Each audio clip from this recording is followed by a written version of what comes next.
Hi everybody, it's Friday morning. Hope you're in for a fantastic day and an awesome weekend. We've been following the story of David in the cave. He went in there initially, found something good. He found God in the cave, found his purpose in the cave, came out of that cave shining his light into Abiathar's darkness. Great thing to do. But there's another aspect of the story here. I've often wondered, when we talk about God's amazing protection over our lives, sometimes God protects us. He does awesome things behind the scenes that we don't even know he's done. And then we find out later, wow, that really happened? Did God really orchestrate that? Did God really set that seed in place so that I could be protected, or I could be provided for, or his work could grow? It's amazing. And the reason that we know it's amazing is because we get to see it in retrospect. Only when you look back over your life, you see, wow, God really did something there, and I didn't even know it. You see, God is always working behind the scenes in your life.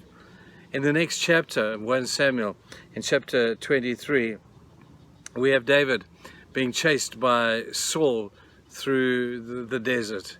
And David is not wanting to fight with him. He doesn't want to pick a fight with this man.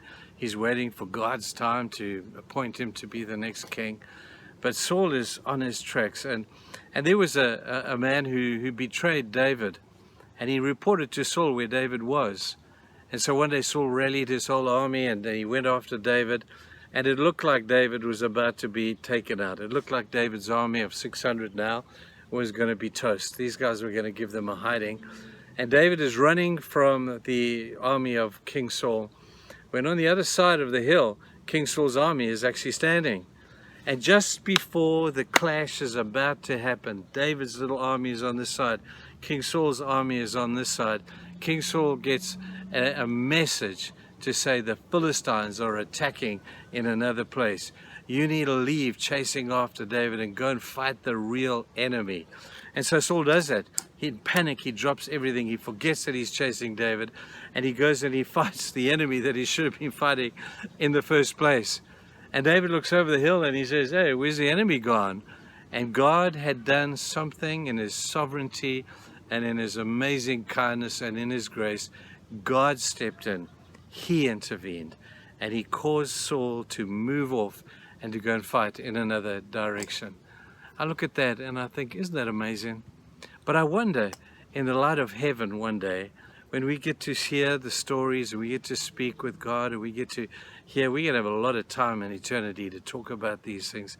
If we won't be shocked, if we won't be totally blown away and amazed at the providence of God in protecting us, in providing for us, and the beautiful thing was, we didn't even know it. That God's intervened before something could happen. God put something there that was going to distract somebody from doing something that may have hurt us.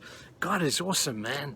And God is able to do these things. Not only is he able to do them, but he does them. And you will only know this when you look back in your life over the past and you say, wow, what happened there? Let me tell you what happened there. God intervened. God purposed somebody else to do something so that you could do what you were meant to do. God put that person in that place to intervene, to protect you, to continue to provide for you. That's what God does for his children. Sometimes we have to go over the hill and we have to fight the giant. That's normal. And that's what David was expecting. But this time, God intervened in a supernatural way, as he does, I believe, with each one of us. The only problem is we don't know it now. But I've got to tell you, I think there will come a time in the future and in eternity that we will hear the stories of how God did the same for us many times, I'm sure. The same thing he did for David this once that we read about it. So think about that today.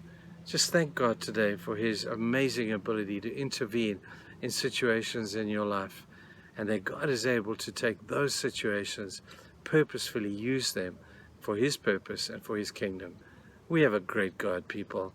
I hope you know that, and I hope you thank him today for the way he's done this, and you didn't even know it.